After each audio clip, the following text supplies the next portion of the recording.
কোনো ধরনের চ্যালেঞ্জ আসলে নাই। যদি কোনো কৃত্রিম চ্যালেঞ্জ তৈরি করার চেষ্টা করা হয়, সেক্ষেত্রে শিক্ষার্থীরা সেটার জবাব দেবে। সাংগঠনিকভাবে আমাদের দাবির একদম শুরুর দিকেই ছিল এবং সবসময় আমরা এটা নিয়ে কথা বলার চেষ্টা করেছি। তফসিল ঘোষণা হয়েছে, এটাকে আমরা স্বাগত জানাই। একই সাথে এটা আমাদের জন্য দুর্ভাগ্য যে দীর্ঘ 1 বছর অপেক্ষা করতে হয়েছে আমাদের এই তফসিলের জন্য। আমরা অনেক আগেই চেয়েছিলাম, তবে আমরা আশাবাদী যে যেই তারিখ ঘোষণা করা হয়েছে সেই তারিখের ভেতরেই নির্বাচন অনুষ্ঠিত করা সম্ভব হবে এবং অন্যান্য প্রক্রিয়াগুলো সম্পন্ন হবে। এখন আগে যেই চ্যালেঞ্জগুলো ছিল, বিশেষ করে বিভিন্ন ছাত্র সংগঠন কেন্দ্রিক আমরা বেশ কিছু কথা শুনেছি এবং অন্যান্য প্রশাসনিক যে সকল চ্যালেঞ্জ ছিল, আমরা বিভিন্ন সময় বিশ্ববিদ্যালয় প্রশাসন এবং অন্যান্য স্টেক হোল্ডার যারা আছে তাদের সাথে বসার চেষ্টা করেছি এবং আমরা যেই দাবিগুলো জানিয়েছি এবং পরবর্তী সময়ে আমরা দেখতে পেয়েছি যেই চ্যালেঞ্জগুলো ছিল সেই চ্যালেঞ্জগুলো আগের চেয়ে অনেক বেশি নমনীয় হয়েছে এবং ডাকসু নির্বাচনের জন্য যে ধরনের পরিবেশ দরকার আমরা দেখতে পাচ্ছি যে সে ধরনের পরিবেশ অনেকটাই ক্যাম্পাসে এসেছে এবং চিফ রিটার্নিং কর্মকর্তা বলেছেন তারা কোনো ধরনের চ্যালেঞ্জ দেখছেন না।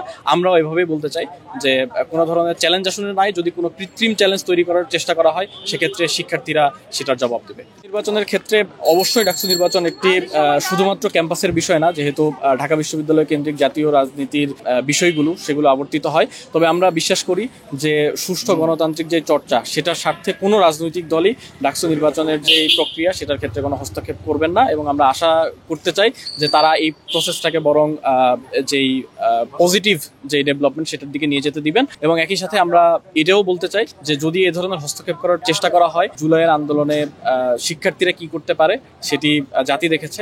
ফলে এ ধরনের কোনো নেতিবাচক হস্তক্ষেপ আশা করি কোনো রাজনৈতিক দলই করবে না। দেখুন, জাহাঙ্গীরনগরের যে বিষয়টি ছিল সেটি সম্পূর্ণ আলাদা এবং ঢাকা বিশ্ববিদ্যালয়ে ডাকসু কেন্দ্রিক যে কয়েকটি মিটিং হয়েছে, যে কয়েকটি আলোচনা হয়েছে, সবগুলোতে আমরা সকল ছাত্র সংগঠনকে ইতিবাচক মতামত প্রকাশ করতে দেখেছি। ফলে আমরা মনে করি যে যে ধরনের চ্যালেঞ্জ ডাকসুর ক্ষেত্রে কাজ করেছে বা জাহাঙ্গীরনগরে কাজ করেছে, আমরা আশাবাদী থাকবো যে ডাকসুর ক্ষেত্রে এ ধরনের কোনো চ্যালেঞ্জ কাজ করবে না।